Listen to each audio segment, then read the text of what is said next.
안녕하세요. 혼자 식당을 운영하고 있는 50대 여성입니다. 식당을 열고 초반에는 여러 부침을 겪었습니다만 지금은 단골도 제법 생기고 간간히 단체 손님도 받으며 바쁘지만 보람찬 나날을 보내고 있습니다. 얼마 전 제 인생에서 잊을 수 없는 일이 하나 있었어요. 그 이야기를 함께 나누고 싶어서 이렇게 사연을 보냅니다. 곡절없는 인생이 어디 있겠습니까마는 저 역시 참 우여곡절 많은 인생을 살았습니다.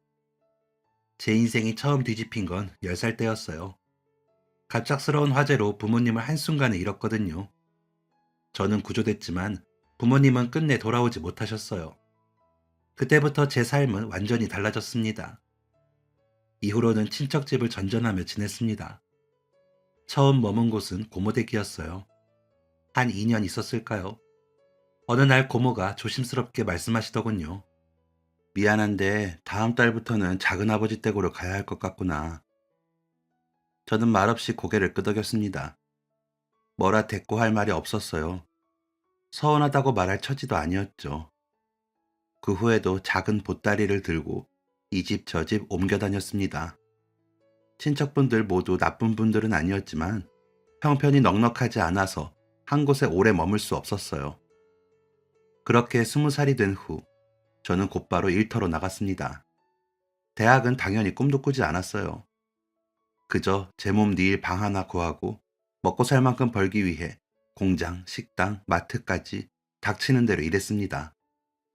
손에 굳은 살이 잡히고 다리가 퉁퉁 부을 만큼 고된 생활이었지만 묘한 안도감이 들었어요. 이제는 누구에게도 부담 주지 않고 살 수 있겠구나. 그런 마음이 들었거든요. 몸은 고됐지만 제 힘으로 밥값을 한다는 게 뿌듯했습니다. 그렇게 몇 년을 보내던 중 한 남자를 만나게 되었어요. 제가 일하는 식당에 자주 오는 단골 손님이었죠. 오늘은 날씨가 춥네요. 네, 갑자기 추워졌어요. 처음엔 이렇게 가벼운 이야기만 나눴습니다. 그러다 가까워지는 계기가 있었어요. 그날은 열감기에 걸려 아침부터 컨디션이 좋지 않았습니다. 그래도 일은 쉴 수 없으니 가게에 나갔는데 그분이 저를 보더니 얼른 나갔다 다시 들어오더군요. 그러더니 약국에서 사온 감기약을 조심스레 내밀었어요. 힘들어 보이는데 이거 드세요. 그 한마디가 왠지 모르게 눈시울이 뜨거워졌습니다. 오랜만에 누군가 제 안부를 진심으로 걱정해 주는 것 같았거든요. 그 일을 계기로 서로 가까워졌습니다. 그 사람이 바로 지금의 제 남편이에요. 남편은 근처 공업사에서 일을 하고 있었어요. 성실하고 따뜻한 사람이었죠. 저와 남편은 1년 정도 만남을 이어간 뒤 조용히 혼인신고를 했습니다. 결혼식은 따로 올리지 않았어요. 부를 만한 일가 친척이 많지 않았거든요. 그 비용을 신혼집 구하는 데 보태자고 제가 먼저 제안했습니다. 저나 남편이나 가진 게 많지 않아서 반지하 전셋방에 신혼살림을 꾸렸어요. 넉넉하진 않았지만 둘이 함께 꾸미는 공간이라 뭐든 좋았습니다. 부모님이 돌아가신 후 줄곧 외롭게 산 터라 이제 혼자가 아니라는 안정감이 저에게는 그 무엇보다 소중했어요. 그리고 얼마 지나지 않아 아이가 태어났습니다. 그때부터 우리 삶에 진짜 빛이 돌기 시작했죠. 윤성아, 아빠야. 아빠라고 해봐. 남편은 퇴근하고 돌아오면 아이를 안고 한참을 놀았어요. 이런저런 이야기를 들려주는 남편과 그런 남편을 쏙 빼닮은 아들을 보면 세상 무엇도 부럽지 않았습니다. 하지만 행복한 시간은 그리 오래가지 않았어요. 아이가 5살이 되던 해였습니다. 야간 근무를 마치고 돌아오는 길에 남편이 교통사고를 당했다는 연락을 받았어요. 횡단보도 근처에서 신호를 잘못 본 화물차가 방향을 급히 틀다가 남편을 치고 만 겁니다. 갑작스러운 연락에 아이를 옆집에 급히 맡기고 택시를 잡아탔어요. 택시 안에서 기도하듯 계속 중얼거렸습니다. 괜찮을 거야. 괜찮을 거야. 하지만 병원에 도착했을 때 의사 선생님의 표정을 보는 순간 알았어요. 무언가 단단히 잘못되었다는 걸 말이죠. 남편은 중환자실로 옮겨졌지만 며칠 버티지 못하고 세상을 떠났습니다. 그날 이후 남편의 빈자리는 다시는 채워지지 않았어요. 이어진 상황은 더욱 절망적이었습니다. 가해 차량은 오래된 화물차였고 책임보험만 들어둔 상태였어요. 보험 한도가 낮아서 보상금은 턱없이 부족했죠. 그 돈으로 장례를 치르고 나니 남은 돈이 얼마 되지 않았습니다. 남편을 잃은 슬픔도 컸지만 생활의 막막함이 더욱 크게 다가왔어요. 친척들과 왕래는 있었지만 모두 형편이 빠듯해서 도움을 청하기도 어려웠죠. 처음엔 얼마 남지 않은 돈이라도 아껴 쓰면 된다고 생각했습니다. 아침은 김칫국에 밥을 말아먹고, 점심은 건너뛰고, 저녁은 아이랑 반찬 한두 개로 때웠습니다. 그런 날이 반복됐죠. 그 사이 아이는 아빠를 찾으며 자주 칭얼거렸습니다. 엄마, 아빠는 언제 와? 아빠는, 아빠는 하늘나라에 갔어. 하늘나라 가면 언제 오는데? 아이의 질문에 대답할 수 없었어요. 그저 아이를 꼭 안아줄 수밖에 없었죠. 아이가 잠들면 그제야 참았던 울음을 터뜨렸습니다. 하지만 오래 울진 못했어요. 한없이 약해질 것 같아서 애써 스스로를 다잡았습니다. 울지 마. 네가 무너지면 저 아이는 어떡하니? 그때는 버텨야 한다는 생각으로 하루하루를 보냈습니다. 하지만 버티는 데에도 한계가 있었어요. 얼마 남지 않은 생활비마저 모두 떨어졌기 때문이죠. 결국 일할 수 있는 곳을 찾아 나섰습니다. 하지만 문제가 있었어요. 바로 아이였죠.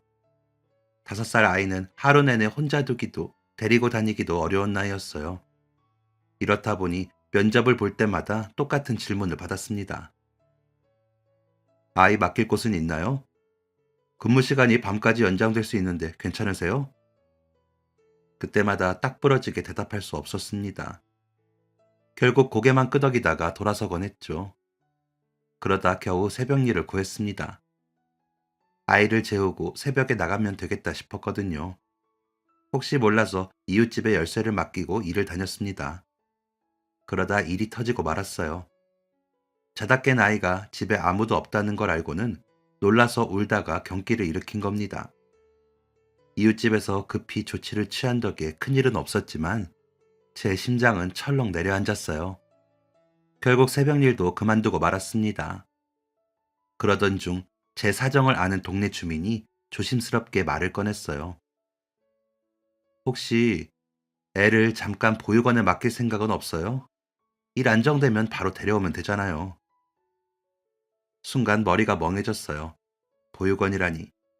제가 아이를 보육원에 맡긴다고요? 아니에요. 저도 엄마인데 그럴 순 없죠. 단호하게 거절했습니다.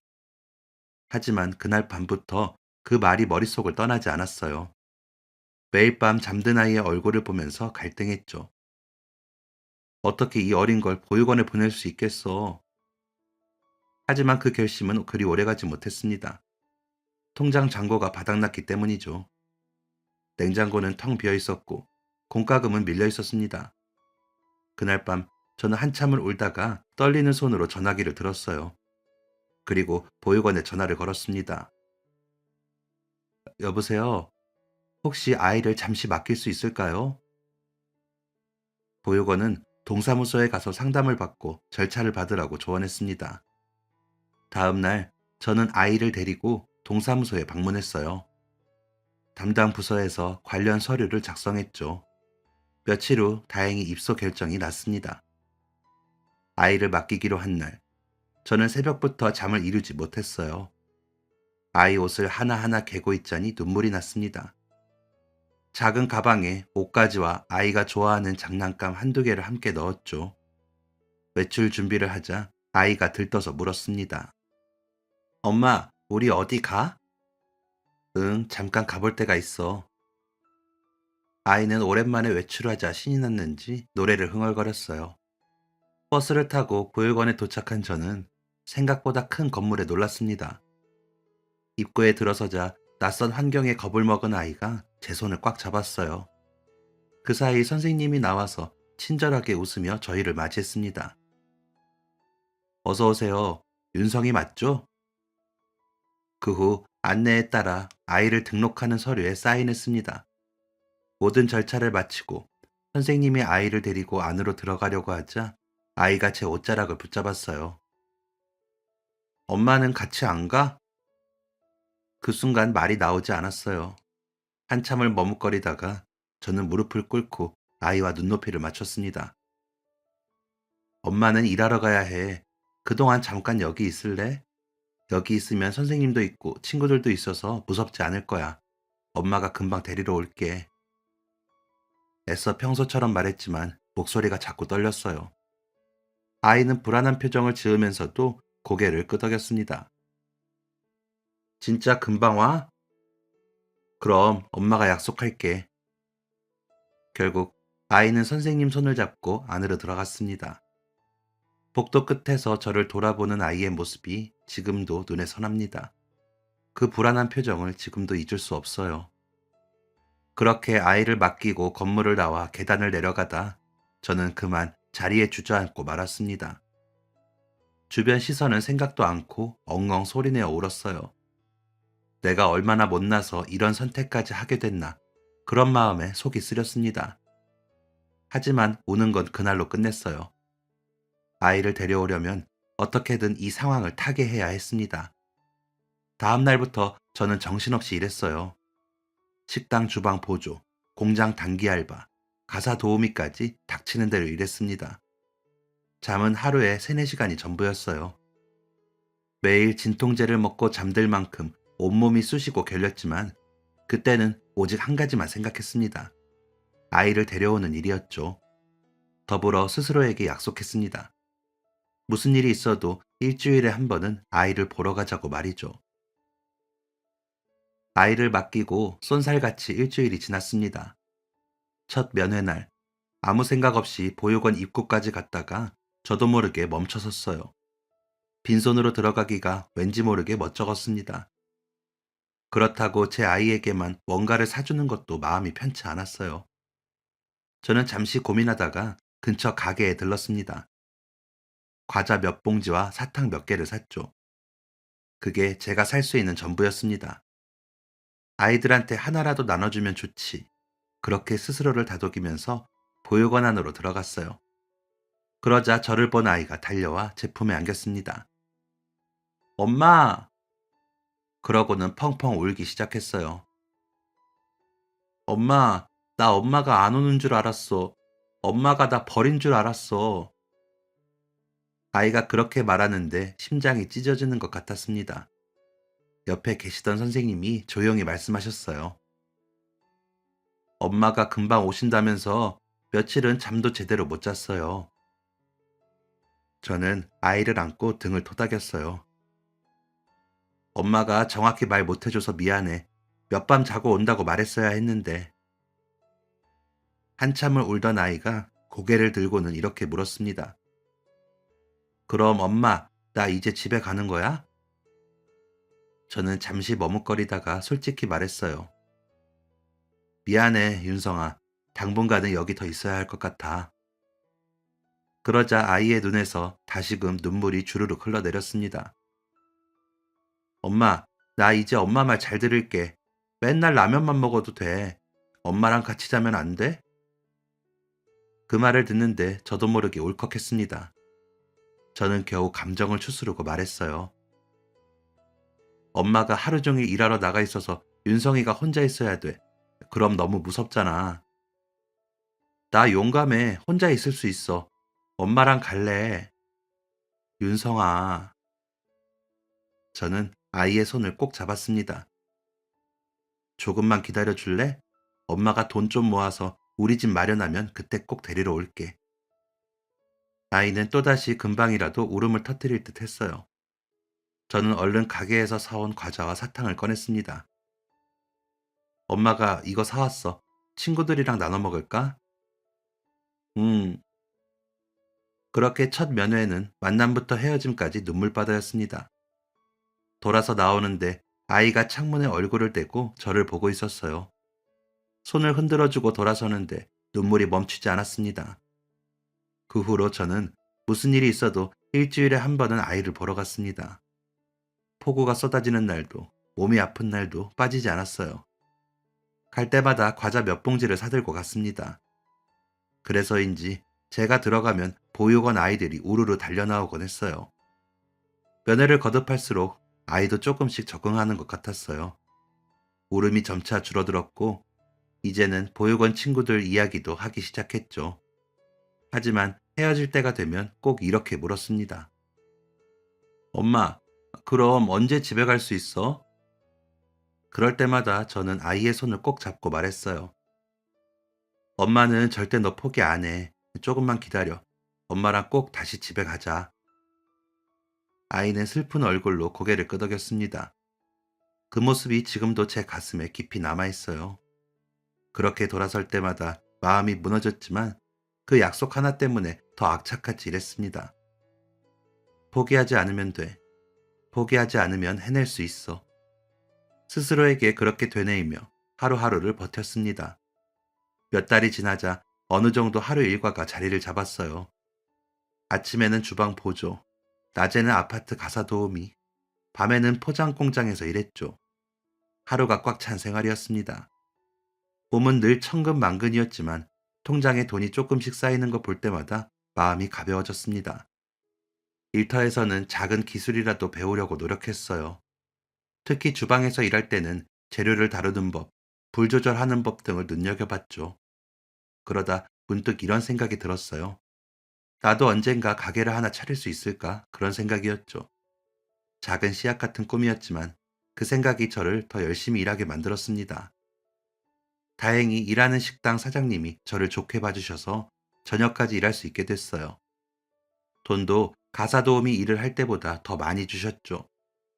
그렇게 몇 개월 성실히 일하니 식당 사장님께서 이런 말씀을 하셨습니다. 아주머니는 손이 빠르네요. 손맛도 좋아서 나중에 식당 하시면 잘할 것 같아요. 스쳐 지나가는 말이었지만 저에게는 캄캄한 어둠을 걷어내는 한 줄기 빛처럼 다가왔습니다. 언젠가 내 식당을 열고 싶다는 꿈이 조금 더 커졌죠. 그날 이후 저는 틈틈이 식당 운영을 공부했습니다. 장부는 어떻게 정리하는지, 재료는 어떻게 발주하는지, 손님은 어떻게 응대하는지 하나하나 머릿속에 기록했죠. 퇴근길에는 다른 식당들을 구경하기도 했습니다. 메뉴판은 어떻게 구성하는지, 가격은 어느 정도나 받는지, 저에게는 그 모든 게 배움의 연속이었어요. 그렇게 2년이 흘렀습니다. 그 사이 돈이 제법 모였어요. 큰 돈은 아니었지만 저에게는 피땀으로 일군 소중한 미천이었죠. 그 무렵 부동산에서 연락이 왔습니다. 급하게 나온 물건이 하나 있는데 한번 보러 오실래요? 연락을 받고 찾아간 곳은 허름한 건물의 1층 점포였어요. 가게에 작은 안방이 딸려있는 형태였죠. 테이블을 놓으면 많아야 10명 정도 앉을 규모였습니다. 제가 누렇게 바랜 벽지를 보자 부동산 사장님이 무안한 듯 말했어요. 좀 낡긴 했는데 금매라 보증금이 괜찮아요. 하지만 저는 그 공간이 마음에 들었어요. 아니, 마음에 들었다기보다는 뭔가 따뜻한 울림이 있었습니다. 무엇보다 방이 딸려 있다는 점이 마음에 들었어요. 여기라면 당장 집을 구하지 않아도 당분간 아이를 데리고 살 수 있었으니까요. 그런 생각을 하자 가슴이 뛰었습니다. 저는 결국 그 가게를 계약하기로 했어요. 계약서를 쓰는 날, 손이 바들바들 떨렸습니다. 볼펜을 쥔 손가락에 힘을 주고 제 이름을 적는데 저도 모르게 눈물이 맺혔어요. 지난 2년간 버텨온 시간들이 주마등처럼 스쳐 지나갔습니다. 새벽부터 밤까지 일하던 날들, 손에 물집이 잡혀도 참았던 순간들, 아이와 헤어질 때마다 조금만 기다리라고 속삭이던 나날들이 한꺼번에 떠올랐어요. 됐습니다. 축하드려요. 부동산 사장님의 말에 저는 겨우 고개를 끄덕였습니다. 다음 날부터 본격적으로 가게를 꾸미기 시작했어요. 낡은 벽지를 손수 떼고 장판도 혼자 바꿨죠. 중고로 들여온 냄비와 접시, 테이블 몇 개가 전부였지만 하나하나 닦고 정리하는 게 즐거웠습니다. 시작은 작아도 돼. 중요한 건 시작하는 거니까. 그렇게 말하며 매일 밤늦게까지 일했어요. 메뉴는 제가 자신 있는 집밥 스타일로 정했습니다. 따뜻한 국물 요리, 반찬 여러 가지가 나오는 정갈한 밥상. 거창하진 않지만 손님들이 따뜻하게 느낄 수 있는 음식들이었죠. 식당 오픈 준비가 마무리됐고 저는 가게 문을 잠그고 보육원으로 향했습니다. 버스를 타고 가는 내내 여러 감정이 뒤엉켰어요. 설렘과 미안함, 드디어 약속을 지킨다는 벅찬 마음까지. 보육원 문을 열자 선생님이 반갑게 저를 맞이했습니다. 어머님 오셨어요? 짐은 다 정리해 두었어요. 먼저 연락을 드린 터라 미리 아이 짐을 챙겨주신 거였어요. 그 사이 멀리서 제 목소리를 듣고 아이가 달려왔습니다. 아이는 여느 때처럼 저를 꼭 끌어안았어요. 저는 그런 아이를 마주 안았습니다. 그러고는 무릎을 꿇고 아이의 눈을 보며 이렇게 말했어요. 유성아, 집에 가자. 제 말에 아이의 눈이 동그래졌어요. 진짜? 이제 엄마랑 같이 살 수 있어? 저는 웃으며 고개를 끄덕였어요. 그럼 엄마가 약속 지켰지? 아이는 제 말에 기뻐서 방방 뛰었어요. 그 모습을 보는 것만으로도 가슴이 벅차올랐습니다. 선생님께 인사를 드리고 아이의 짐을 챙겨서 보육원을 나왔습니다. 그러다 시선을 느끼고 뒤를 돌아봤어요. 보육원 아이들이 저와 아이를 바라보고 있었습니다. 순간 가슴이 철렁 내려앉았어요. 그날 밤 아이를 재우고 혼자 앉아 있는데 자꾸 그 아이들의 얼굴이 떠올랐어요. 저 역시 어린 시절 부모님을 잃고 지내서인지 그 아이들이 남 같지 않았어요. 하염없이 부모를 기다리는 아이들의 심정 역시 조금은 이해할 수 있었습니다. 거기까지 생각이 미치자 가만히 있을 수 없었어요. 저는 다음 날 보육원으로 전화를 걸었습니다. 원장님, 저 매달 조금씩이라도 후원하고 싶은데 가능할까요? 제 말에 원장님이 놀란 목소리로 말씀하셨어요. 정말요? 그런데 어머니, 식당 막 여셨다고 하셨잖아요. 괜찮으세요? 네, 많이는 못 드리지만 제가 할 수 있는 만큼은 하고 싶어서요. 금액이 뭐가 중요한가요? 그 마음이 너무 감사하죠. 저는 할 수 있는 선에서 매달 일정 금액을 기부하기로 했습니다. 전화를 끊고 나니 마음이 한결 가벼워졌어요. 형편은 넉넉하지 않았지만 그래도 이것만큼은 꼭 해야겠다는 생각이 들었습니다. 저와 아이는 안방이 딸린 작은 식당에서 새로운 삶을 시작했어요. 허름하고 작은 공간이었지만 저에게는 세상 어디보다 소중한 곳이었죠. 식당 메뉴는 많지 않았습니다. 집밥 스타일의 정갈한 음식들이었죠. 새벽부터 재료를 다듬고 있으면 잠에서 깬 아이가 빼꼼히 고개를 내밀고 저를 바라봤어요. 그러고는 배시시 웃었습니다. 잠에서 깼는데 엄마가 있네. 그럼 이제 매일 같이 있을 거야. 너무 좋아. 나 너무 행복해. 그저 저와 함께 있는 것만으로도 아이가 저렇게 행복해하다니 지난 2년의 시간이 모두 보상받는 기분이었어요. 그렇게 저와 아이는 하루하루 가진 것에 감사하며 살았습니다. 식당 운영이 처음부터 순탄하진 않았어요. 적자가 나는 달도 있었고 주방 기계가 고장나서 속이 탄 적도 있었죠. 하지만 이미 바닥을 경험해서인지 그 정도 고난은 저에게 아무것도 아니었습니다. 그렇게 하루하루 지내다 보니 식당도 점점 자리를 잡아갔어요. 여기 된장찌개 국물이 예술이네. 친구들한테도 소개해야겠어. 단골 손님들의 입소문이 더해지면서 주변 시장 사람들이 저희 가게를 찾기 시작했어요. 점심시간이면 테이블이 몇 번씩 돌아갔습니다. 손님이 조금씩 늘어날 때마다 숨통이 트이며 안도감이 찾아왔어요. 초심을 잃지 말고 한결같이 하자. 안도감에 행여 나태해질 것 같으면 그렇게 스스로를 다잡으며 앞으로 나아갔습니다. 아이는 어느 순간부터 제 일을 돕기 시작했어요. 식당 구석의 테이블에 앉아서 숙제를 하다가 손님이 많으면 물컵을 채워주기도 했죠. 윤성아, 공부해. 엄마가 할게. 괜찮아. 엄마 혼자 힘들잖아. 그런 아이가 기특하면서도 한편으로는 미안했어요. 하지만 아이는 저와 함께 있는 것만으로도 좋다고 했습니다. 그렇게 아이와 서로 의지하며 묵묵히 몇 년을 지내다 보니 또다시 좋은 기회가 찾아왔어요. 옆집 가게 아주머니가 나이가 들어서 가게를 정리한다면서 제게 인수를 제안한 겁니다. 아무래도 아는 사람한테 넘기는 게 마음이 편하지. 아주머니는 그러면서 좋은 조건을 제시하셨어요. 저는 결국 큰 마음 먹고 옆집 점포까지 인수하게 되었습니다. 며칠간 가게 문을 닫고 벽을 터서 2칸짜리 가게로 만들었어요. 공사하는 동안은 영업을 못해서 불안했지만 새로 단장한 식당을 보니 가슴이 벅찼습니다. 주방 공간도 넓어지고 테이블 수도 늘어났거든요. 다행히 손님은 꾸준히 늘어났고 어느새 이런 말을 듣기 시작했습니다. 이 집은 믿고 온다니까. 그런 손님들의 호응에 힘입어 저는 수시로 메뉴를 연구했어요. 동네 어르신들이 좋아할 만한 반찬을 만들어서 소량으로 판매하기도 했죠. 안 그래도 집에서 혼자 밥 챙겨 먹기 힘들었다며 어르신들이 참 좋아했습니다. 그 사이 꾸준히 가게를 넓힌 덕에 제 식당은 점차 30명, 40명, 그리고 50명까지 받을 수 있는 규모로 성장했어요. 어느 순간 부쩍 넓어진 가게를 보고 있으면 감회가 새로웠습니다.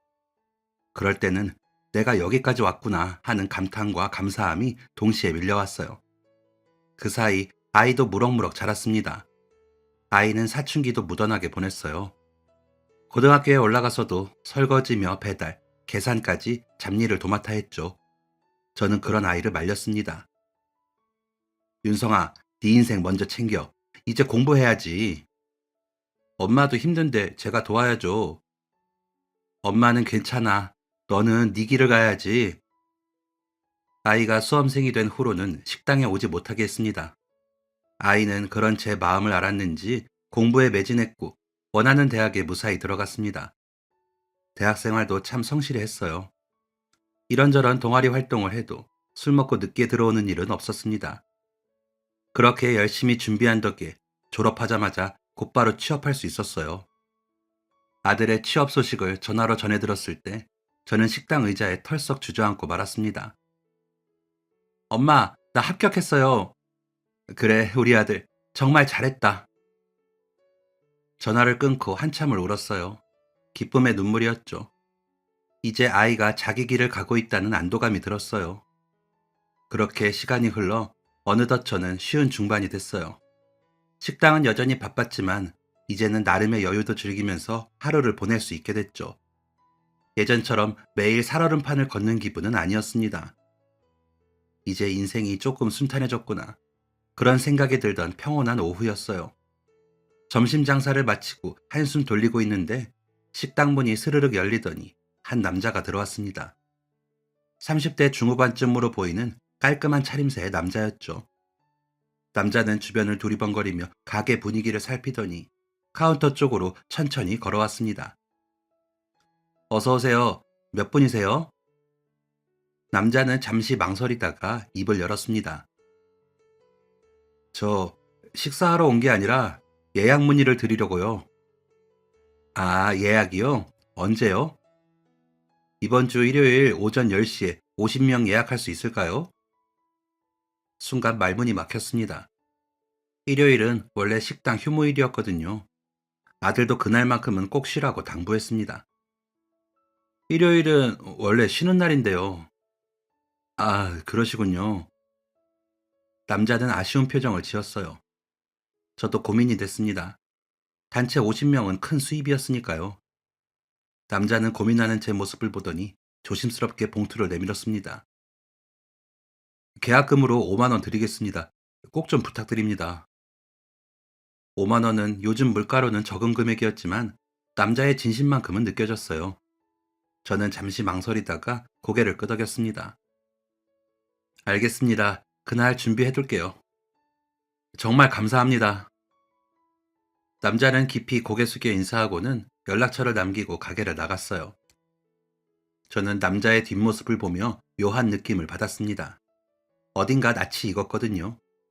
하지만 금방 그 생각을 털어냈습니다. 손님이 많다 보니 몇 번 손님으로 마주쳤을 수도 있겠다는 생각이 들었거든요. 그날 저녁, 가게로 온 아들에게 일요일 예약 소식을 알렸습니다. 윤성아, 일요일에 단체 예약 하나 받았어. 엄마, 일요일은 쉬기로 했잖아요. 그래도 50명인데 점심때만 좀 고생하면 되지. 아들은 한숨을 쉬었지만 결국 웃으며 말했어요. 알겠어요. 그날 저도 도와드릴게요. 다음 날부터 저는 준비에 들어갔습니다. 50명분 음식을 한 번에 준비하자니 보통 일이 아니었어요. 하지만 이상하게 설렜습니다. 잘 대접해야겠다는 마음으로 장을 보고 메뉴를 짜고 하루하루를 준비했어요. 그날 직원들을 부를까 하다가 말았습니다. 다른 손님은 받지 않을 테고 아들도 나와서 도와준다고 했으니 혼자 자박자박 준비하면 될 거라고 생각했어요. 드디어 일요일이 다가왔고 저는 새벽부터 식당으로 향했습니다. 문득 이렇게 예약이 잡히는 것만으로도 고맙다는 생각이 들었어요. 오래전 일이 갑자기 생각났거든요. 끼니도 제대로 챙기지 못하던 시절, 아이 손을 잡고 보육원을 오가던 시절, 그때를 생각하면 이 정도 수고로움은 아무것도 아니었습니다. 그렇게 주방에서 혼자 준비를 하고 있는데 9시쯤 아들이 나왔어요. 엄마, 제가 테이블 세팅할게요. 고맙다. 수저는 저기 있어. 모자가 함께 움직이니 일이 빨리 끝났습니다. 아들은 테이블 하나하나를 확인하며 수저 위치까지 맞췄습니다. 저는 주방에서 마지막 점검을 했고 아들은 홀을 정리했죠. 50명을 맞을 준비는 완벽했습니다. 엄마, 10시에 오는 거죠? 응, 시간 다 됐네. 시계를 보니 어느덧 9시 50분이었어요. 그리고 10시 정각이 됐습니다. 하지만 가게 앞은 고요했어요. 예약한 남자는 오지 않았습니다. 조금 늦나? 저는 밖을 내다보며 중얼거렸어요. 아들도 걱정스러운 얼굴로 창밖을 봤죠. 그렇게 10분이 지났습니다. 여전히 아무도 오지 않았어요. 20분이 지나자 점점 불안해지기 시작했습니다. 이미 밑반찬은 다 차려져 있었어요. 메인 요리도 조리가 다 끝난 상태였죠. 아무도 오지 않으면 이 음식들을 어찌 해야 하나 생각했습니다. 그러자 속에서 뜨거운 게 치밀어 올랐어요. 요즘 젊은 사람들은 약속을 이렇게 우습게 하나? 쉬는 날 나와서 새벽부터 준비한 게 억울하고 화가 났어요. 저는 명함에 적힌 번호로 전화를 걸었습니다. 몇 번의 신호 끝에 남자가 전화를 받았어요. 여보세요? 저는 참았던 감정을 억누르며 말했습니다. 손님, 지금 시간이 몇 시인데 왜 안 오세요? 음식 준비 다 됐는데 이렇게 연락도 없이 안 오시면 어떡합니까? 그러자 저편에서 잠시 침묵이 흘렀어요. 남자는 미안한 듯 작은 목소리로 말했습니다. 저 그게 일이 좀 있어서요. 일이라니 오시긴 오는 거죠? 나직하게 한숨을 내쉬며 묻자 저쪽에서 잠시 머뭇거리더니 뜻밖의 이야기를 꺼냈습니다. 실은 다시 얼굴 뵙고 말씀드리려고 했는데 아주머니, 저 민석이에요. 네? 그렇게 되묻고 보니 어딘가 낯이 익은 이름이었습니다. 보육원 민석이요. 기억나세요? 그러자 저 깊은 곳에서 오래된 기억 하나가 스멀스멀 떠올랐습니다. 아이를 보육원에 맡기던 그 시절, 아이가 유독 잘 따르던 형이 있었어요. 방긋 모서리에 기대 항상 무표정하게 있던 아이였죠. 아줌마는 윤성이 진짜 데려갈 거예요? 다들 데려간다 해놓고 결국 안 와요. 어느 날 그 아이가 저에게 다가와 이렇게 묻더군요. 아이라고는 믿기지 않을 만큼 냉소적인 말투였어요. 저는 아이의 두 눈을 보며 이렇게 말했습니다. 아줌마는 절대 포기하지 않아. 약속은 꼭 지켜. 그 순간 아이의 눈에 무언가 반짝하는 게 보였어요. 그리고 2년 뒤 아들을 데리러 갔을 때 아이가 멀리서 저희를 지켜보고 있었습니다. 저는 그 아이에게 다가가 말했어요. 봤지? 아줌마 약속 지켰지? 포기하지 않으면 뭐든 이룰 수 있어. 아이는 말없이 고개를 끄덕였습니다. 그 아이의 이름이 바로 민석이었어요. 민석이? 보육원의 그 민석이 맞니? 남자는 웃음 섞인 목소리로 말했어요. 아주머니가 혹시 기억 못 하실까 봐요. 원래는 다시 뵙고 말씀드리려고 했는데 일이 꼬여서 좀 늦어졌네요. 세상에, 이게 얼마만이니? 남자와 저는 반갑게 서로 인사를 주고받았습니다. 시간 맞춰서 가려고 했는데 일이 좀 꼬였어요. 죄송해요. 곧 도착할 거예요. 그렇게 통화를 마치자 옆에서 아들이 물었어요. 엄마, 아는 사람이에요? 너도 아는 사람이야. 너 민석이 형 기억나? 보육원에 있을 때 네가 잘 따랐던 형. 기억하죠? 설마 예약한 사람이 민석이 형이었어요? 그래. 아들도 갑작스러운 상황에 어안이 벙벙한 듯 했습니다. 설마 그 아이와 이렇게 마주하게 될 줄은 저도 몰랐습니다. 남자를 처음 봤을 때 낯이 익었던 이유를 이제야 이해할 수 있었어요. 세월이 흘러 많이 변했지만 분위기나 눈빛이 여전히 남아 있었던 겁니다. 음식 다시 데워야겠다. 곧 도착한대. "아, 네, 알겠어요." 그리고 얼마 후 식당 앞으로 버스 한 대가 멈춰섰습니다. 먼저 남자가 뛰어내리듯 내렸고 그 뒤로 아이들 여러 명과 보육원 선생님들이 줄줄이 내렸어요. 저는 깜짝 놀라 잠시 말을 잇지 못했습니다. 이게 대체 무슨 상황인지 이해가 되지 않았거든요. 남자는 저를 보고는 씩 웃었어요. 그리고는 이렇게 말했죠. 서프라이즈를 하려고 했는데 버스가 늦어서 일이 꼬여버렸네요. 정말 죄송해요. 이게 무슨... 제가 얼떨떨해야 하는 사이 아이들이 제게 다가왔어요. 4~5살 아이부터 중학생 언저리까지 다양한 나이대였죠. 안녕하세요. 밝은 목소리들이 식당을 가득 채웠어요. 그 맑은 눈빛들을 보니 저도 모르게 미소가 지어졌습니다. 그 사이 안면이 있는 원장님이 제게 다가왔습니다. 사장님, 그간 잘 지내셨어요? 어머, 원장님. 진작 뵙고 인사를 드렸어야 했는데 죄송해요. 오랫동안 도움 주셔서 정말 큰 힘이 됐습니다. 많이도 못 도와드렸는데요. 아니에요. 덕분에 아이들에게 필요한 걸 제때 채워줄 수 있었어요. 따뜻한 옷도 사주고 책도 사주고 소풍도 갈 수 있었답니다. 원장님의 목소리가 떨렸어요. 진심이 느껴졌습니다. 그때 아이들 몇몇이 제게 다가와 조심스럽게 손으로 쓴 편지와 그림을 건넸어요. 편지를 받아 펼쳐보니 삐뚤빼뚤한 글씨로 감사합니다라고 쓰여 있었습니다.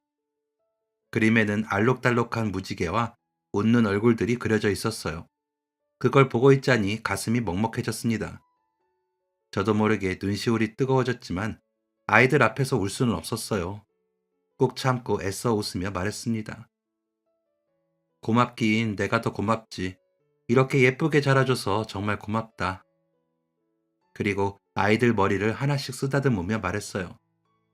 오늘 마음껏 먹고 가. 아줌마가 먹고 싶은 거 다 해줄게. 제 말에 아이들이 와 하고 환호성을 내질렀어요. 그 밝은 표정들을 보니 마음이 한결 가벼워졌습니다. 그 사이 홀 한쪽에서 뭔가 소란스러운 소리가 들렸어요. 돌아보니 남자와 아들이 서로를 보고 놀란 표정을 짓고 있었습니다. 형, 민석이 형 맞지? 아들이 먼저 다가가며 물었어요. 윤성이? 윤성이구나. 와, 진짜 오랜만이다. 남자의 얼굴이 환해졌어요. 둘은 서로 손을 잡고 등을 두드리며 반갑게 웃었습니다. 20년 넘게 보지 못했던 사이인데도 둘은 금세 옛날로 돌아간 듯 했어요. 그 모습을 보니 저도 모르게 웃음이 났습니다. 하지만 동시에 가슴 한구석이 시큰해졌어요. 문득 오래전 기억이 떠올랐거든요. 2년 동안 두 아이는 마치 형제처럼 서로를 챙겼습니다. 제가 아들을 데려가던 날, 아이는 멀리서 저희를 지켜봤어요. 그때 아이의 표정이 떠올랐습니다. 부러움과 서운함, 그리고 무언가 체념한 듯한 표정이었죠. 한 아이는 집으로 돌아가고, 한 아이는 보육원에 남아야 했던 그날의 풍경이 눈앞에 겹쳐졌습니다.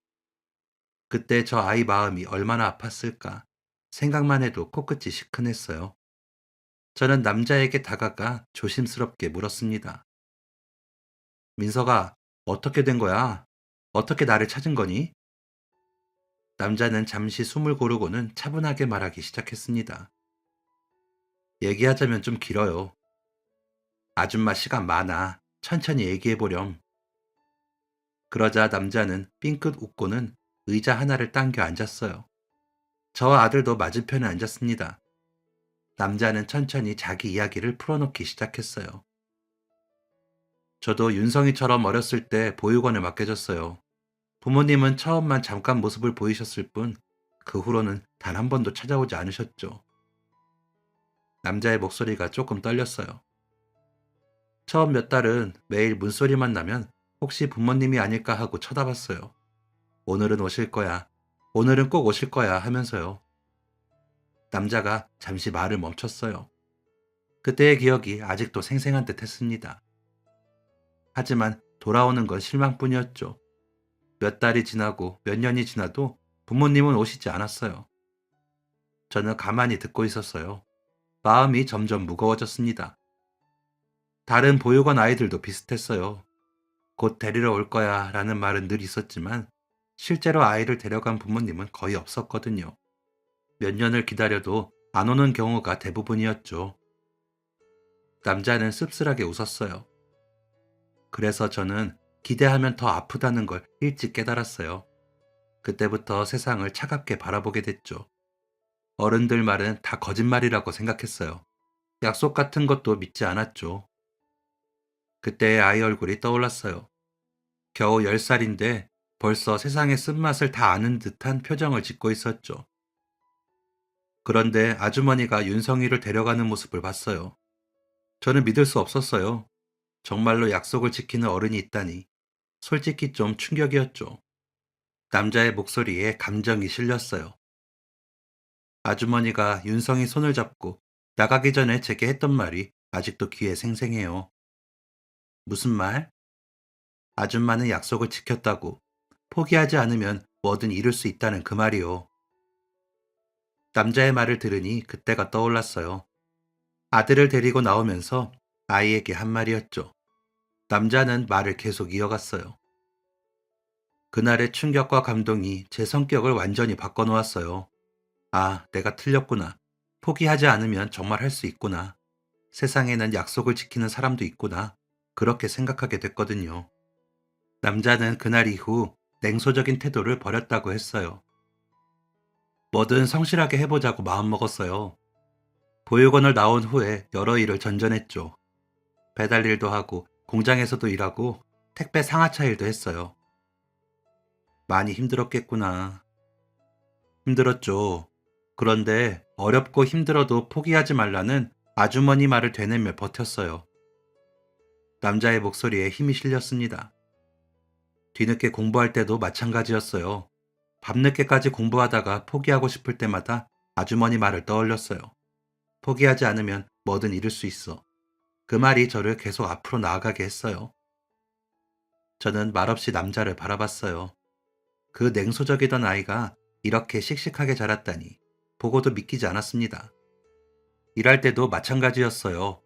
어떤 일이든 끝까지 해내는 성실함 덕분에 사장님 눈에 띄어 큰 기회를 얻었죠. 그걸 발판 삼아 지금은 제 사업체까지 꾸리게 됐어요. 정말 대단하다, 민서가. 아니에요. 다 아주머니 덕분이에요. 남자는 저를 보며 삥긋 웃었어요. 시간이 흐르고 자리가 잡히니까 문득 아주머니가 떠올랐어요. 제 인생을 바꾼 사람이니까요. 약속을 지키는 모습을 보여주고 포기하지 말라는 말을 진심으로 건넨 사람은 아주머니뿐이었어요. 남자가 저를 똑바로 보며 말했어요. 아주머니를 꼭 다시 만나고 싶었어요. 제대로 감사 인사를 드리고 싶었거든요. 하지만 행방을 알 수 없었죠. 그런데 어떻게 여길 안 거야? 보육원에 연락했어요. 혹시나 하는 마음이었는데. 남자가 잠시 말을 멈췄다가 이었어요. 아주머니가 지금까지 후원을 이어오고 있다는 걸 알게 됐어요. 그 말을 듣는 순간, 아, 역시 그분답다는 생각이 들었죠. 남자는 쑥스럽게 웃었어요. 그래서 보육원 원장님께 부탁드렸어요. 아이들과 함께 아주머니 식당에 가고 싶다고요. 아주머니가 그동안 도와주신 아이들을 직접 보여드리고 싶었거든요. 저는 할 말을 잃었어요. 눈물이 핑 돌았습니다. 남자가 조심스럽게 말을 이었어요. 아주머니 덕분에 포기하지 않으면 된다는 걸 배웠어요. 공부할 때도 일할 때도 사업할 때도 그 말을 생각하며 버텼고요. 아주머니가 보여주신 그 모습이 제 인생의 등대였어요. 더 이상 참을 수 없었어요. 눈물이 주르르 흘러내렸습니다. 민서가, 감사해요, 아주머니. 정말 감사해요. 아주머니가 없었다면 지금의 저도 없었을 거예요. 남자도 눈시울을 붉혔어요. 저는 손으로 눈물을 닦으며 말했습니다. 내가 뭘 그렇게 대단한 걸 했다고. 난 별달리 해준 것도 없는데 이렇게 잘 커져서 오히려 고마워. 아니에요. 아주머니는 제게 세상에서 가장 소중한 걸 주셨어요. 뭔데? 희망이요. 그 말에 가슴이 벅차올랐어요. 제가 눈물을 훔치자 아들이 제 어깨를 감싸 안았습니다. 엄마, 울지 마세요. 좋은 날인데. 하지만 눈물이 멈추지 않았어요. 그건 기쁨의 눈물이었습니다. 남자와 아들은 다시 서로를 보며 웃었어요. 20년 만의 재회였지만 둘의 우정은 여전했습니다. 종종 연락하고 지내요. 제 번호 드릴게요. 그래, 나도 내 번호 줄게. 이제 자주 연락하자. 저희가 이야기를 나누는 사이 선생님과 아이들은 식사를 이어가고 있었어요. 저는 아이들을 보며 생각했습니다. 내가 한 작은 행동이 이렇게 큰 의미가 될 줄이야. 감회가 새로웠습니다. 그동안 힘들게 살아온 시간들, 포기하고 싶었던 순간들, 그 모든 게 결국 여기로 이어졌구나 싶었어요. 우리도 뒤늦게 식사를 시작했습니다. 아이들의 웃음소리가 식당을 가득 채웠고 아들과 남자는 옛날 이야기를 나누며 웃었어요. 따뜻한 시간이었습니다. 아마 제 평생 그날을 잊지 못할 거예요. 그날 이후 아들과 남자는 자연스럽게 연락을 주고받기 시작했어요. 어릴 때 짧게 스친 사이였지만 오랜 시간이 지나 다시 만나니 묘하게 편안했나 봐요. 서로의 근황을 공유하고 사업과 일에 대한 조언을 나누는 사이로 발전했습니다. 남자는 종종 식당에 들러 밥을 먹었어요. 마침 거래처가 이 근방이라며 한 달에 2-3번은 얼굴을 비췄죠. 그러더니 하루는 이렇게 말하더군요. 저도 보육원 정기 후원 시작했어요. 정말? 네, 아주머니처럼 누군가의 버팀목이 되고 싶어서요. 그 후 아들과 남자는 한 달에 한 번씩 보육원을 찾아 봉사활동을 시작했습니다. 두 사람을 보면서 아이들이 좋은 자극을 받고 있어요. 민석이는 보육원 출신이고 윤성이도 한때는 보육원에 있었으니까 열심히 노력하면 저렇게 잘 살 수 있다고 생각했는지 두 사람이 봉사활동을 온 후로는 공부에 관심을 보이는 아이들이 많아졌어요. 원장님으로부터 그 이야기를 전해 듣는데 생각이 많아졌습니다. 두 아이의 존재만으로도 아이들에게는 희망이 될 수 있겠구나 싶었어요. 그날 저녁, 장사를 마치고 홀을 정리하면서 문득 제 삶을 돌아보게 됐습니다. 남편을 잃고 아이와 단둘이 남았을 때의 막막함, 보육원에 아이를 맡기며 눈물을 훔친 순간, 2년 동안 악착같이 일하며 포기하지 않으면 된다고 다짐했던 날들. 그런 제 모습이 한 아이의 인생을 바꿨다는 사실이 여전히 믿기지 않습니다. 사실 저는 대단한 일을 한 게 아니에요. 그냥 제 아이를 지키기 위해 악착같이 살았을 뿐이죠. 그 작은 행동들이, 그 작은 말 한마디가 누군가의 인생을 바꿨다는 게 그저 한없이 감사할 뿐입니다. 저는 내일도 식당 문을 열고 손님을 맞이하고 또 하루를 살아갈 겁니다. 더불어 앞으로도 제가 할 수 있는 작은 일들을 계속 해나갈 거예요. 누군가에게는 그게 큰 힘이 될 수 있다는 걸 알았으니까요. 포기하지 않으면 정말 뭐든 이룰 수 있습니다. 저는 그 말을 믿으며 오늘을 살았고 내일도 그렇게 살아갈 겁니다.